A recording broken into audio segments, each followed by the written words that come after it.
Hi, welcome once again to J Lowe Artist YouTube channel. We'll be talking about something called chiaroscuro. Chiaroscuro is Italian, it means light and dark, and it's one of the funnest forms of drawing just because it's so dramatic and it's different than the way we usually draw. So let's try some chiaroscuro. Hopefully you've got your Prismacolors. Make sure that they're all sharpened and ready to go. This is the old style typewriter erasers. They've got a little brush on the end, but this is an eraser. And it's a little more aggressive and can erase Prismacolor a little easier than some of the other ones. Okay, so we've got our white charcoal. We're going to sketch this on with our white charcoal. Then we'll go over the top of that with Prismacolor. You don't have to use white charcoal, by the way. You can use Prismacolor. But I'm just going to say, I want the top of her head to be about right up in there. And her chin is about halfway through. So I can come down about halfway, maybe a little lower than halfway. And just say, her chin is going to go about right there. And that helps me to visualize where everything's going to go. Maybe I want that a little bit lower. And I can say, well, her face, what's the angle of her face? It's about like this. So I can kind of put that in. And somewhere up in here is the top of her head, so her face is about that big.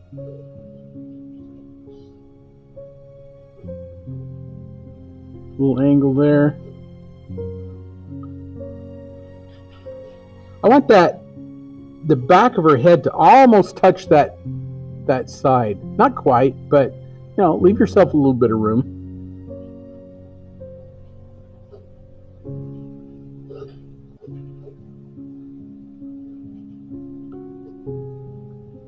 So once you've established your size, you've got your composition there, we've got plenty of room here for her to breathe, and you really want to always relate your object, your subject matter, to the edges of your paper or your board or your canvas, whatever. And so since the back of her is very straight, you want to kind of move it out and kind of relate it to the edge there. And if you're doing a face, you always want to give them a little bit of space in the front. It's like, I call it breathing space. If this is her head right here, her eyes are just about right in the middle. So I want to come down and I put my pencil here and go, okay, somewhere around in there, and that's about where the eyes go. So I'm just going to make a little mark there. There's some of the white of the eye. The other one's going to be over here somewhere.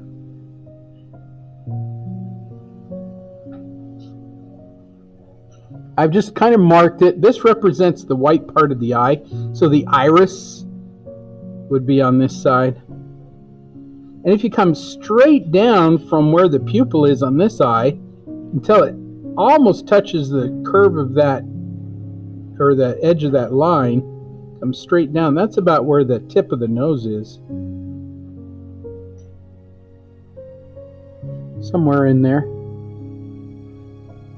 And of course there's a little bit of a cheek, so if you wanted to draw the cheek out, the apex of that cheek is about in the middle of the bridge of the nose. Then it kind of comes in.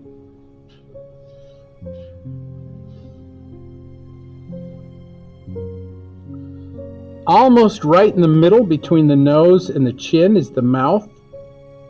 Almost. It's up a little bit higher than the middle. So I can come in and just say, well, there's a little bit of a lip right there.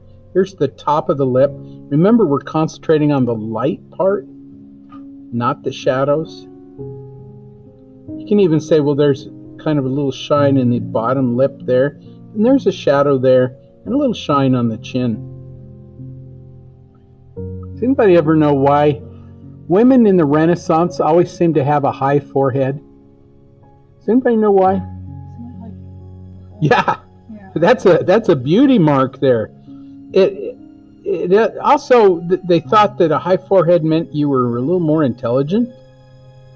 So in order to make themselves look a little more fashionable and intelligent, they would pluck the hair from their forehead to give them a higher forehead. So that's why some of those women in the photographs look like they're balding. It's a beauty thing. So now I'm just looking at edges and just lightly putting in some of these edges. Might have to move like the nose over. There's the bridge of the nose. So as long as I'm looking at it now thinking, okay, that's about right. I mean, I can throw other things in. I can throw in a bit of light over here. But all that shadow that's in there, you can just let that go. The one thing you don't want to let go is that pearl earring. So that's what's important. So I'm just going to go straight over, almost in the middle of that darkness, straight over from her nose, in the middle of that darkness, and just say somewhere in there is a little pearl earring hanging down. You can, if you want to, kind of block in where the shadows go. But really, overall, there's not a ton of drawing in here because a lot of it is just lost in the darkness. You want to leave that all out. So for me, that's probably all I do. You could draw as much as you want to with that white charcoal, but I'm ready to switch over to the Prismacolor. And I'm going to use white. If you have cream might be a better color to use. In your little set here, I'm going to just choose one of my lightest colors, and white's probably it right now. Don't really want to go with the yellow, although we might do some of that. But I'm going to just establish where my light sides go, and I can layer in color on top of this white. So I'm just going to use the white. I'm going to do it sideways like this, and just put in where all the light areas are. This is just like we did last week with the Chiaroscuro. And it's going to blend with my white charcoal. So it's going to end up being just fine. Anything that's dark, leave it out. Her eyebrows.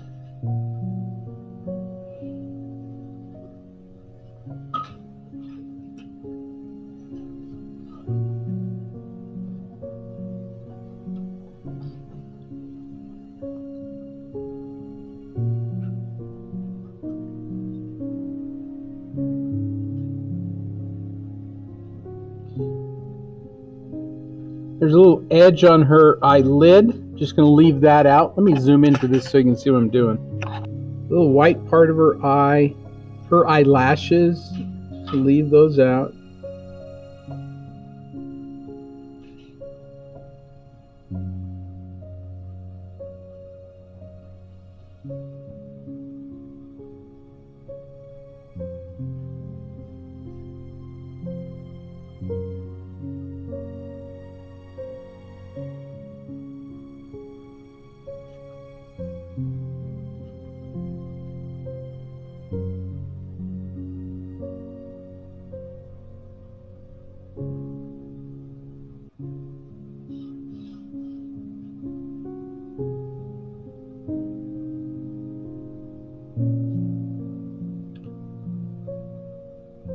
If you wanted to say, well, I can't really see if I do all this white, I can't see where the bridge of the nose is, you leave it out a little bit.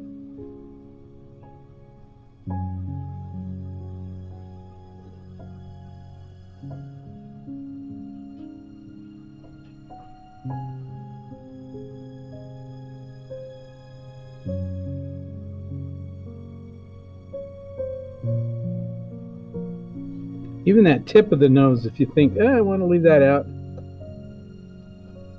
you could.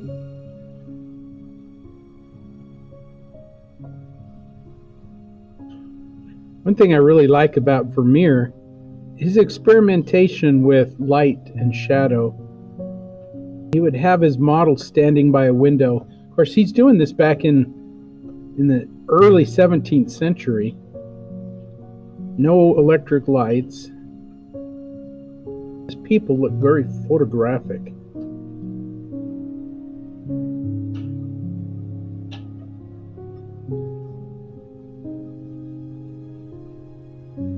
When I was in college, we did drawing for models.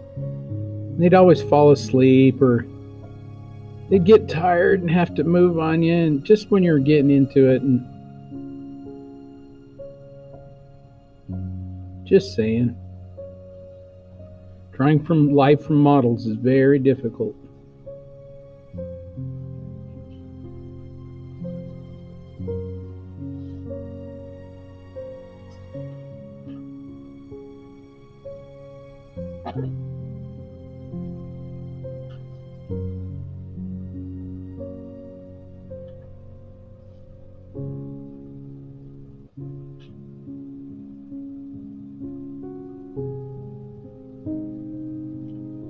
And if you wanted to, you could even put a little bit of that reflected light, just a little bit. We're going to color that. We're going to go over it with color anyway.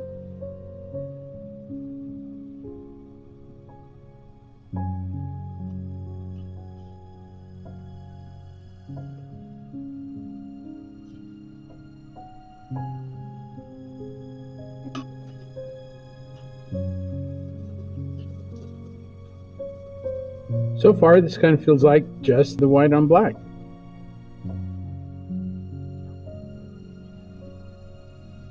And it is. But we're going to add to this. We're going to add color to it.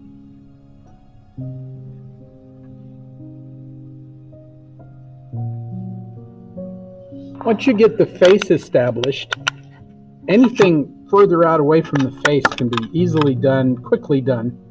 So I'm just going to use the side of my pencil to try and get some of those shapes in of light as fast as I can.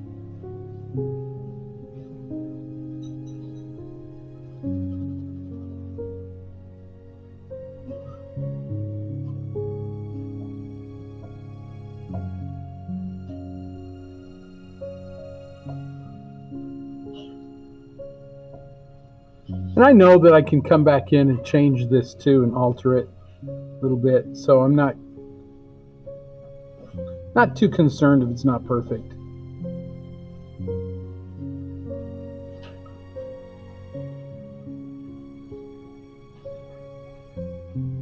That pearl earring was in the wrong place, so now I'm going to change it. That's okay.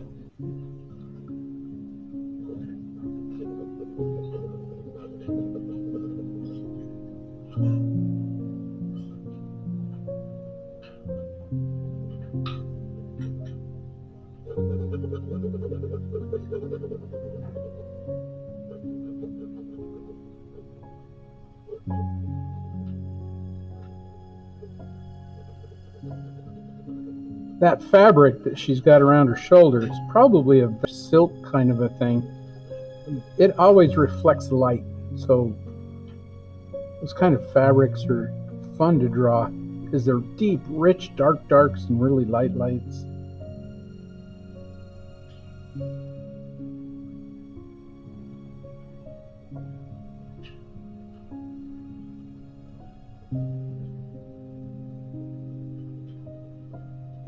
So hopefully we're establishing our things where they go,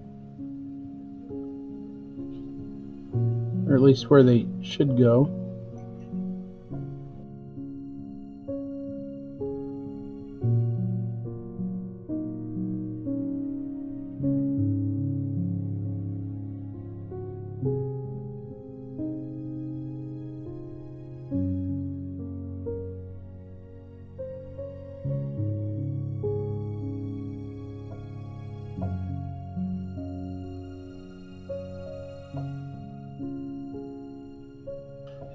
Then I'm going to now use my pencil and put in the highlights.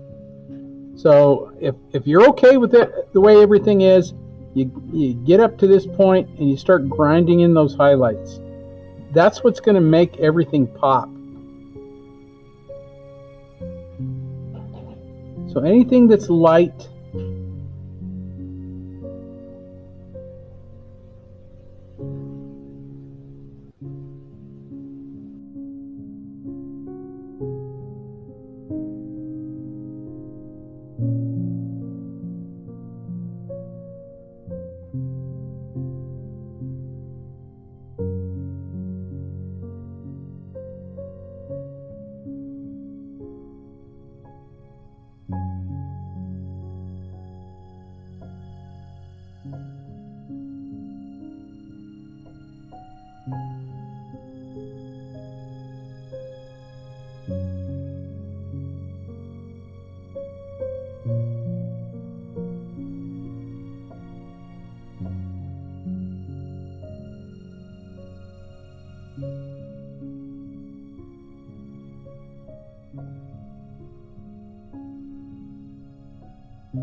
And in my opinion, it really is easier to draw the light than it is the shadows. It just takes a little bit of changing your mindset, I think.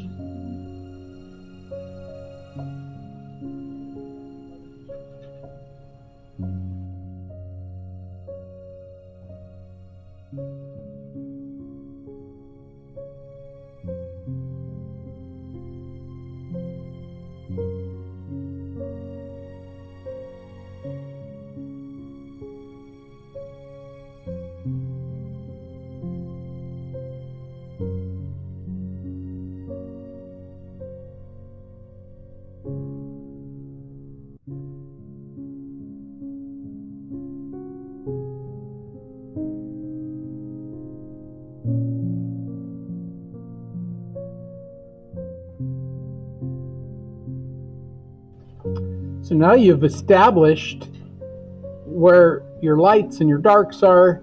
Now we can do all the in-betweens. We're just going to do color. Three basic colors that you want to use when you're doing flesh tones. Poppy red, which is kind of an orangey red. So poppy red, that's going to be, you can see some of that in the flesh tones, like around her cheek and her forehead and on her nose. Around some of the shadow areas, that poppy red is just about pure poppy red. White, of course, and then a yellow color, but kind of a nice warm yellow. The best warm yellow does not come in the 24 set. It comes in the other sets. It's called yellow ochre. A darker version of yellow ochre does come in these 24 set. It's called goldenrod. Goldenrod is a lovely color for some of these, like her forehead, around her neck. That's a great color for that. The rest of that is cream.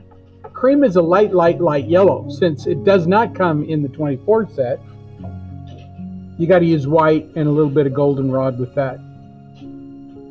But if you've got a larger set, cream it almost looks white, but it's kind of a light yellow. So I'm going to start out with my goldenrod.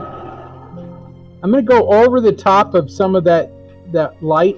If it's really light, I'm just going to lighten up and just do a little warm coat over the top of it. So I'm just going to go over with this. This is goldenrod, just light, and I'm going to refine some things.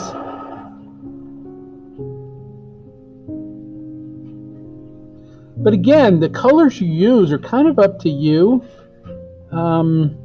There's no perfect recipe. It is what you're feeling right now.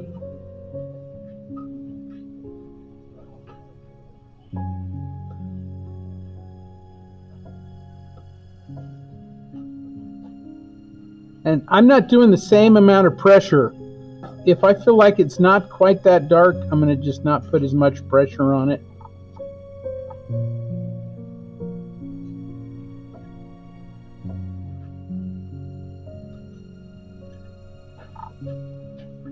But it's just I just want that to warm up a little bit. If you've got yellow ochre would be better for this.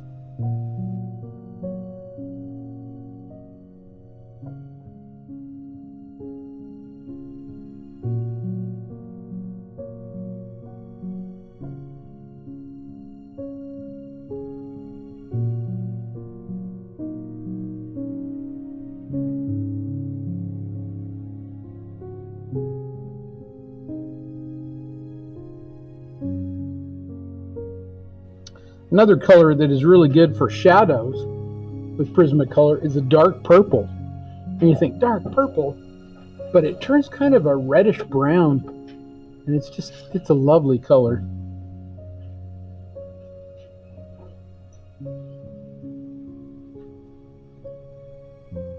And my students are often very discouraged when they first start layering in colors because they're like, this looks funny. But you just got to remember what it's going to look like later. Because when you start layering in colors, and it's just going to get better.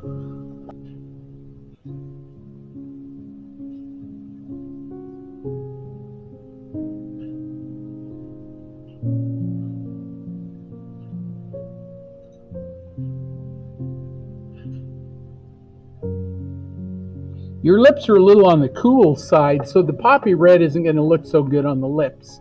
You might use a little bit of that in there, but a good color to use in the lips is like a magenta or a mulberry. It's kind of a purpley red, a little cooler red.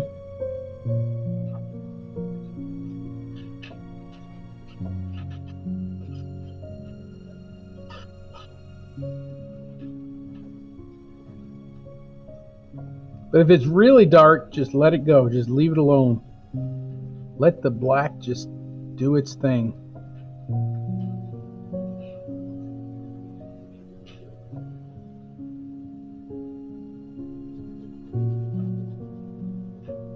Next for me is this poppy red. And any place that I kind of feel like it's going to go red, I'm going to do this poppy red. Now the poppy red with the yellow is going to turn a little more orange.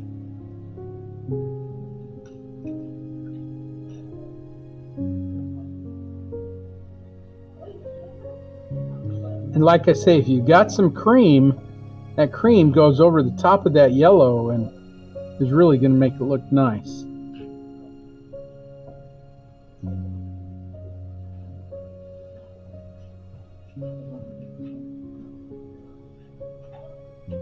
A couple places that really need the red: around the nose,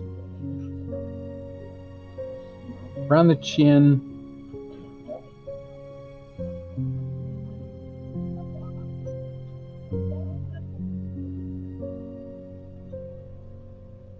But you could be using just about any color you want, as long as your values are correct. It should be good.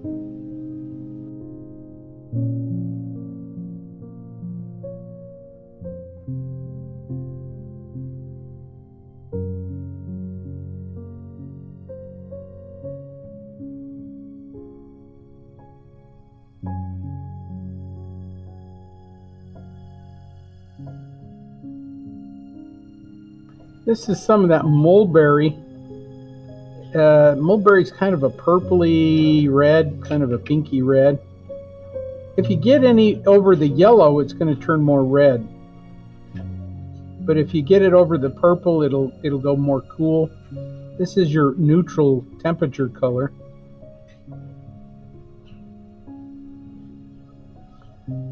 I just want a little bit of that there, and maybe up in the cheek area.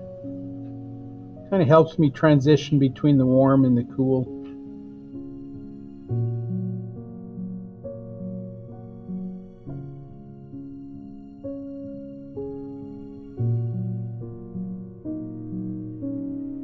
A little bit into the lip.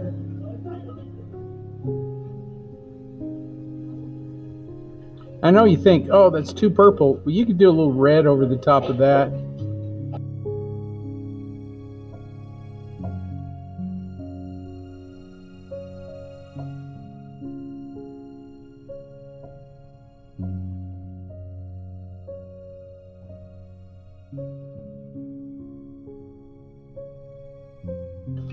Just to get the blue in, I think I'll go over some of this with the blue.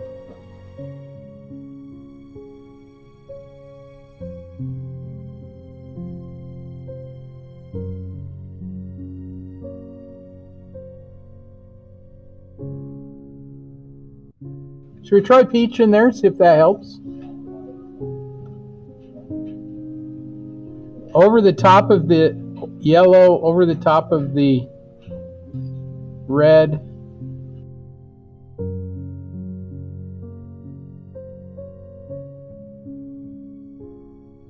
I like the peach in there.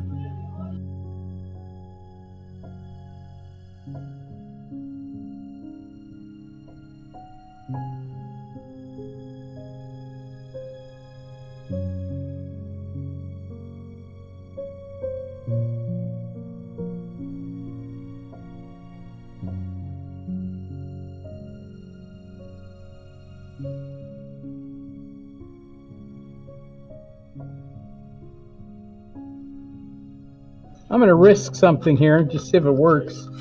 I've got a purple, a violet. Do some of that in the shadowy areas.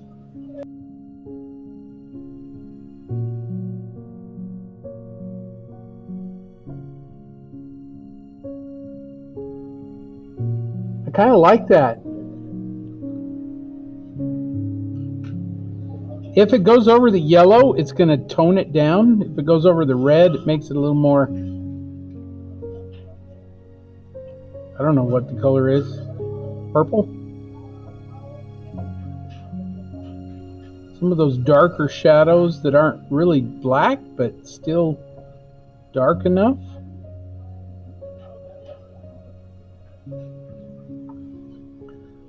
Yeah, try some of that purple over there.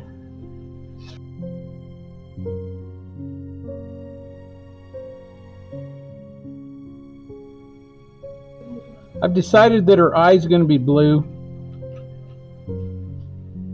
so I put in some blue. You can have them whatever color you want them.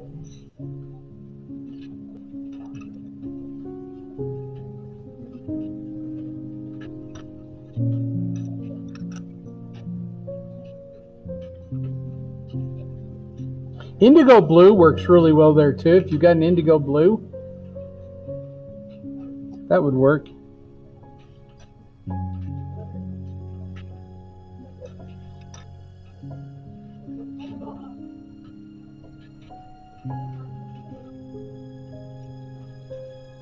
And some of that should probably just stay black.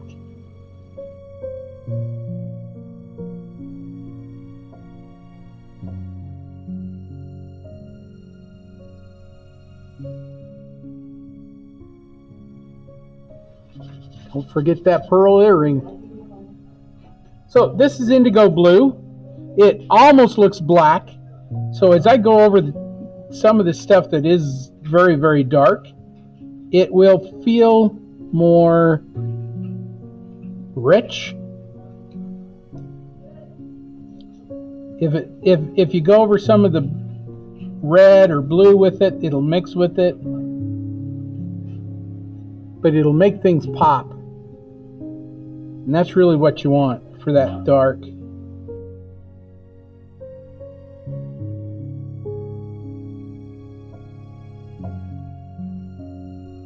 Anything that's dark. Another color you can use quite a bit with is dark umber. It's kind of a brownish color, and it's lovely too. You can use that.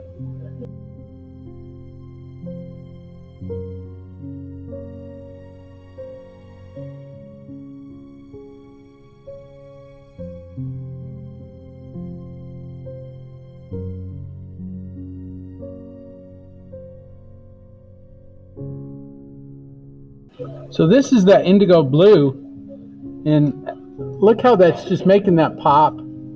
Anything that's dark.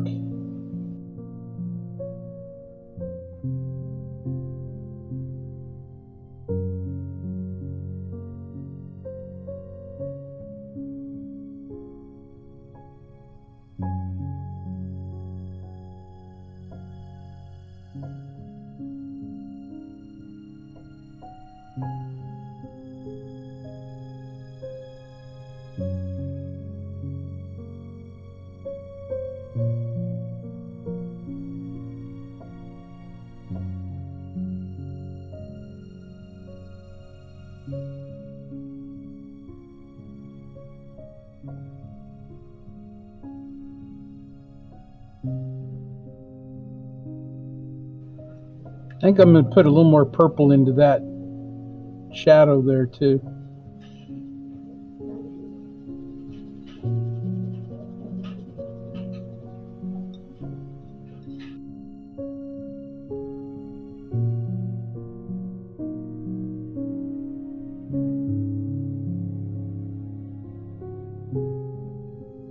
So the last color you layer on top is going to be your dominant color. I did peach over here, and then a little bit of red on top of that poppy red. That'll warm it right up. That peach by itself is a little on the dead side. But with a little orange or a little yellow or a little bit of this poppy red, it looks just fine.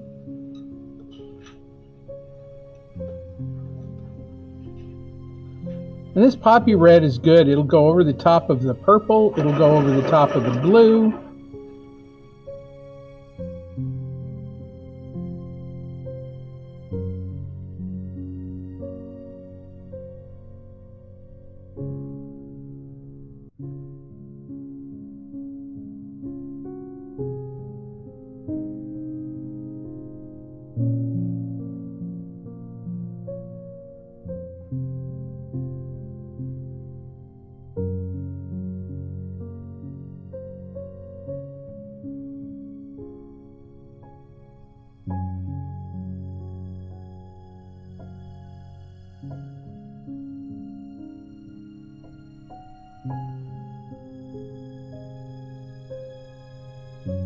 Like I say, if you got a little bit of cream, that cream should make a lovely tone on top of that.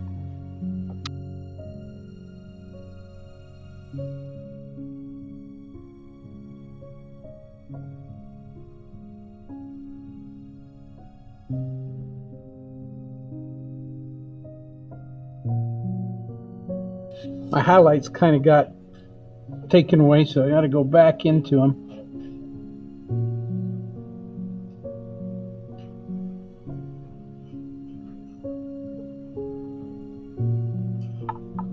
As you do this, it'll smooth it out too. Prismacolors are notorious for going smooth, but you got to layer them in first and then smooth them out.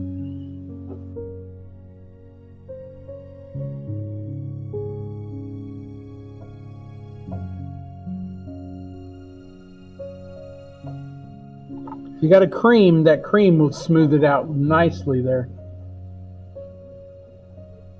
If you don't, if you're like my set, you got to use something else.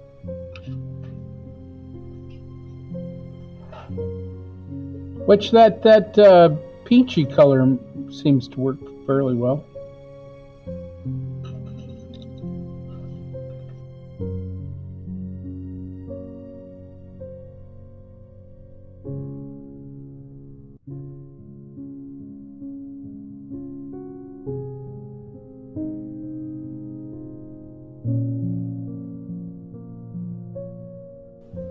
What is this? There's a kind of a pinky color called rose. I'm going to try that just to see if that works. Especially in the lips.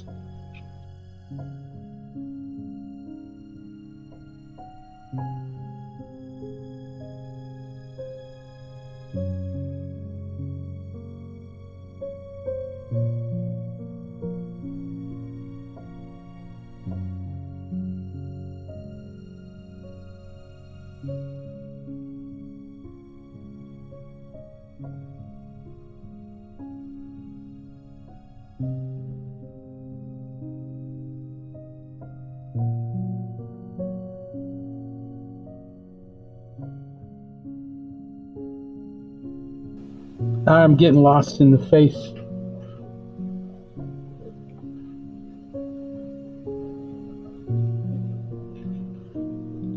Good place to get lost, though.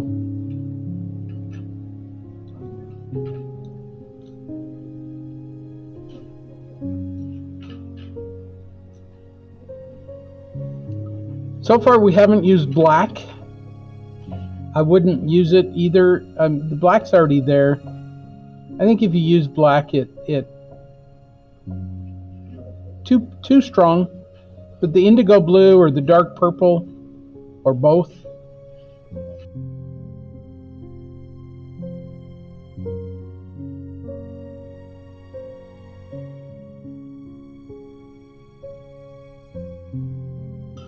This is light cerulean blue.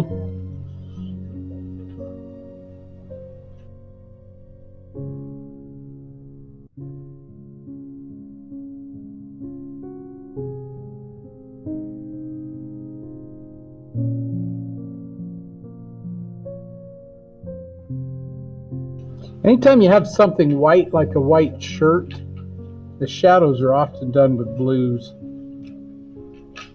So I'm going to do that here with this cerulean blue.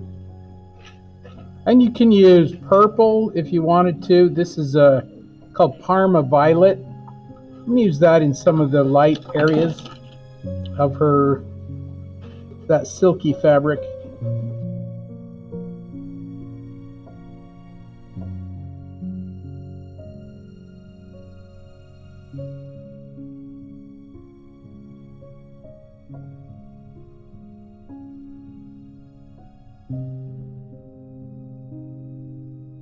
This is indigo blue up in there.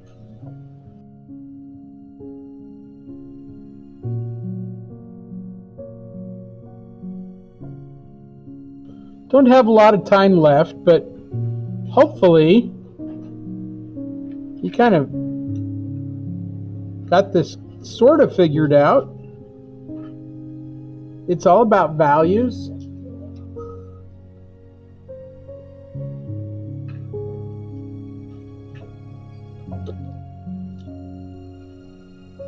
You can take this as far as you want it to go.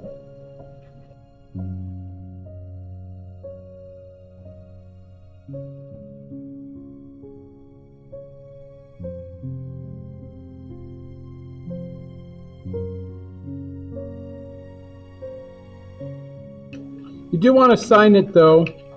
Good place for a signature is right in the front here, right over her shoulder. Either place would be a good place for a signature.